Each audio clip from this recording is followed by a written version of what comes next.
I'm Danielle Lake. I am the Director of Design Thinking and an Associate Professor of Human Service Studies at Elon University. Hi, I'm Lambert. I'm President Emeritus of Elon University and also a professor here. Well, Danielle, thank you for joining me today to talk about Constellations of Mentors. The term mentors can be daunting for students. It's a heavy word.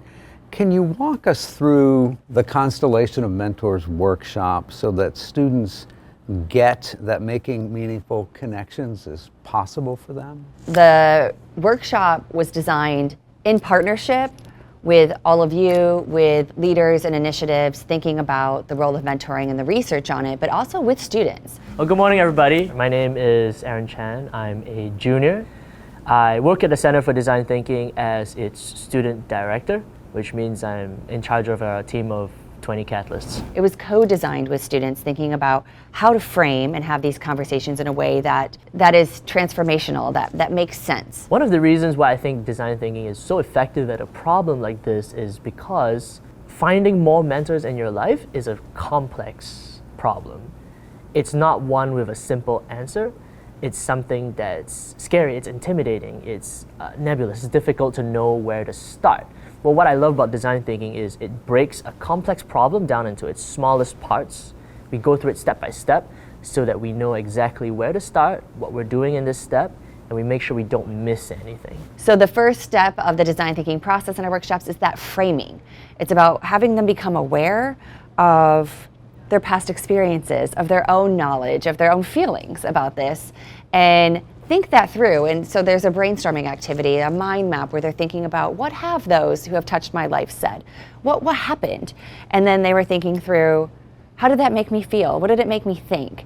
And once they've had a few minutes to brainstorm that individually, we always have them explore, right? And so we have them have small conversations with a partner or in a triad to share, oh, this is what came to my mind about relationships that were meaningful, that touched my life and that transformed me. But then they get the chance to hear from a couple of others, and that really helps to shape, oh yeah, like more ideas about ways that people have touched our lives, and to expand beyond the mentor is this formal person that in an academic setting or a professional setting that I must ask that, and to begin the conversation, to invite them into reconstituting what it means to be in relationships that matter. It's real. Our student facilitators share stories about how mentorship has really affected them as students. And so, our students then realize how important it is for them as well. So what I love about the next step of this process, after we explore and learn from the people around us, is we start to brainstorm.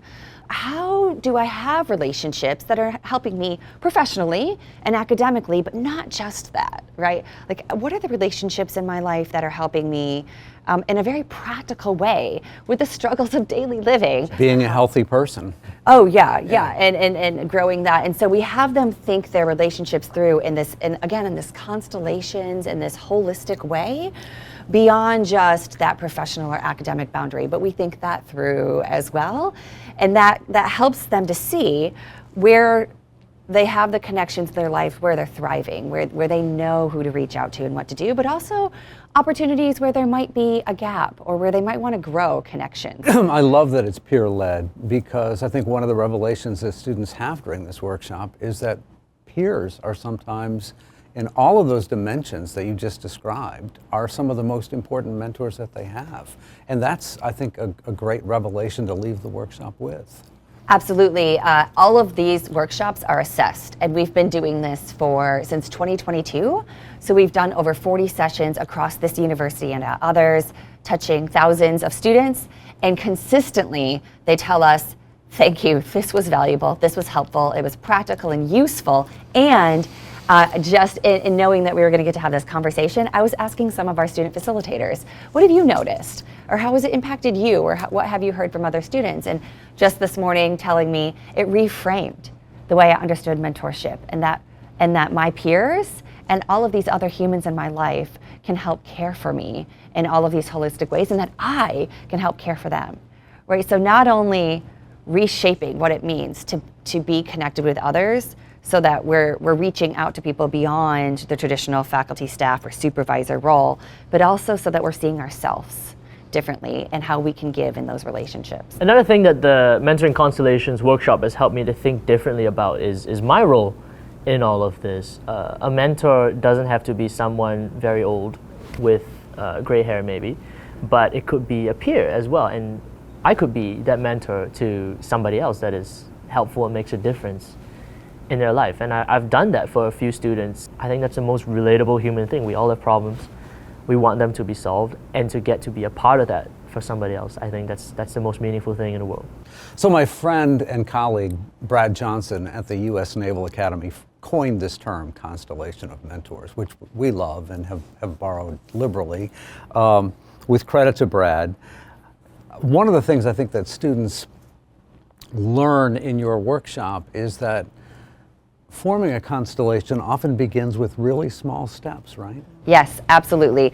So once they've done this generating, looking at who is in my life and how do I want this to grow, we ask them to select an area where they want to reconnect, where they want to grow connections that would help support their thriving and their resiliency. And they take that idea and they start to brainstorm, and we ask them to think about any first thoughts that come to their mind about opportunities where they might connect with someone or find the information and start to grow that aspect of their constellation. But not just the first idea that comes to their mind. We ask them to think beyond that. This workshop and my time at Elon has really showed me that you can dream big, that it is possible to go for mentors who you think would, never look even twice at you. Because it can be daunting, very scary to reach out to others. We often feel or assume, unfortunately, that that person might not want to connect, or who are we to ask something of others, when almost always that human wants to connect with us. And so we want to... Especially Elon faculty and staff. Yes, we want to demystify and make it an easier lift. Many people at Elon who are really, that I consider really important and I respect very much. Professors, other students have given me a lot of their time, their advice, and help for free. And I never knew that those people would take notice of me. I never thought that was possible. So we asked them, brainstorm some initial ideas of what you could do, but then we asked them to what is just a little tiny task, a first step? Where would you put your toe in the water? Because a lot of the time why we don't achieve our goals is because we never start. And so this tiny task tries to remove that friction by making the first step something that's trivially easy. A lot of the time for people, it's simply sending a text to a friend saying, hey, do you want to go for dinner on Thursday? But then also dream big. What is this future vision of where you would love to be, and how might we move towards that future reality of having the relationship, of building the networks that you're hoping for in this aspect of your life? And so this is this idea stretching that's really essential to getting us as humans to resist the temptation to say, there's nothing I can do, I don't have the time, they're not going to want to talk to me, right? To press past that resistance and fear we all have inside of us, and to step forward.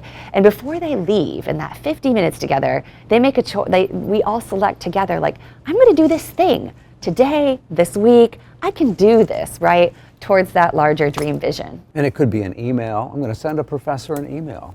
I'd like to stay after class and continue a conversation, or maybe go to class early, or attend a departmental event and meet people. Simple little things. Those simple strategies are being implemented when they walk out the door, but over time we've also seen evidence where they're moving towards those larger goals, and our next steps is to do that longer term assessment, to go back and talk to a lot of the people involved about how this has made a difference in their future lives and what relationships they've cultivated because of it. So we're really excited by that. Another really critical piece that we have found in this workshop is that we not just share strategies that others have found really effective, but that we walk through it. So here's a template email. How might you write this effectively? What would a text message say? Or how might you role play staying after class? What questions would you ask? Right? Those stories from your peers and those examples really, again, break down the wall of staring at a blank email or or not knowing what words to say when you're going to walk up and stay after or stop in early, and you have that moment to connect. I think students are often surprised that once they make one connection, that first one can lead to many more, right? Because the person wants to help them, as you've said, and wants to introduce them to others that can help them. So it's a very organic process that sometimes begins with one very simple small step.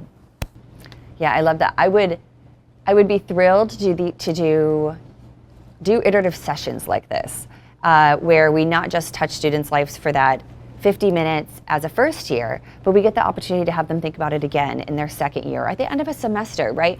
As I've said, I value and grow from getting the chance to facilitate these, as it pulls me back to remembering that I want to continue to cultivate the relationships that matter in my life and spend my time, right, and use strategies valuable for cultivating those relationships. And so I would love to see opportunities where others get the chance to continue to return to these sessions.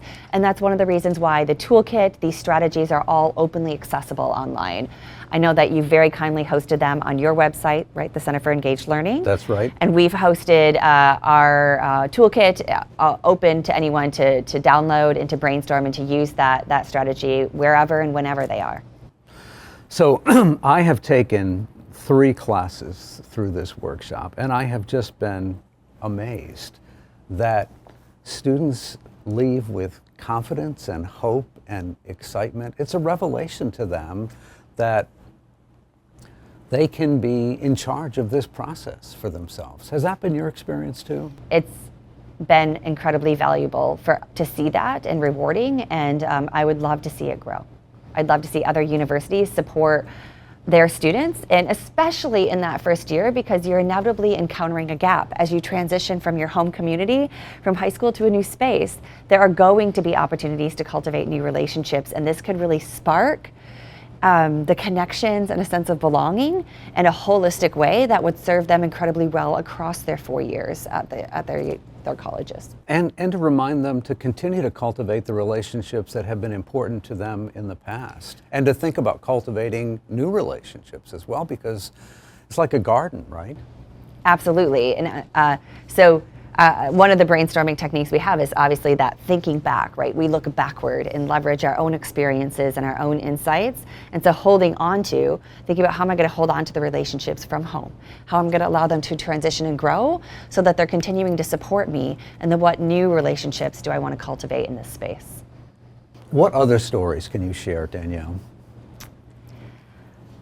Well, I was amazed to hear that it's empowered some of our own student leaders and facilitators to just dream big, right? And so we had the chance to interview Aaron Chan, one of our students that facilitates these sessions, and he reached out to like the very top echelon of videography, like his, and he took the risk of doing that, of sending that note, of asking, could we have 20 minutes to talk, of coming up to him when he was visiting here at Elon as a first year, and asking for that opportunity to learn from him, and getting a yes. And that is huge. Experiencing that yes. Very big, very big. Can you tell us how our friends can access the Constellation of Mentors worksheet? Absolutely. So we have a website, Elon by Design, and you go onto that website, you click on workshops, and all of our toolkits are available there, including the Mentoring Constellations one, and they can download a PDF for free. I also am aware that it's on the Center for Engaged Learning's website at Elon University as well. So you have 2 locations to get access to it. On the Elon by Design website, you can also request a consultation. We are very thrilled to help facilitate these sessions, to support others in developing similar programs. We can do that virtually, we can come in person. Again, this is some of the most meaningful work we've ever had the chance to do. That's very generous, and I bet you our friends at other institutions are going to take you up on that offer. And we've had some opportunities over the past 3 years to do that as well. And again, these universities have also found that partnership and those opportunities to be really useful. Professor Danielle Lake, it's been a pleasure talking with you this morning. Thank you for the fantastic work you do with students.